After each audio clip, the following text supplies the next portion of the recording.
Have you ever had a moment when your car radio suddenly stopped working after changing the battery or fixing something? It can be really frustrating, believe me. But don't worry, you're not the only one experiencing this problem. Let me explain what's happening. Many car radios have a special security system to prevent theft. It's a clever feature, but sometimes it can accidentally lock you out of your own radio. But guess what? We've got a simple solution for you.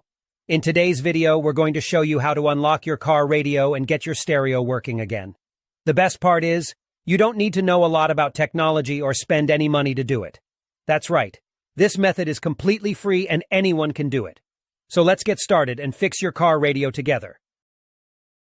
So the next step is to access the following website, where you can retrieve the unlock code for your car radio. You can retrieve your radio code for free through a simple procedure, but in order to get it, you need to find the VIN number of your car. To find the VIN number of your car, simply look for the corresponding boxes on the vehicle registration and licensing certificate. The VIN is on both sides of the document. The VIN number can also be found on the car window or other parts of the car. Once you find the VIN number of your car, you only need to complete a simple form with the car model, VIN number, and a valid email address. You will receive the radio code via email. You will receive an email like this. Now you only need to enter the unlock code and your car radio will work again. I hope this video was helpful. Please don't forget to like and subscribe to my channel. See you in the next video.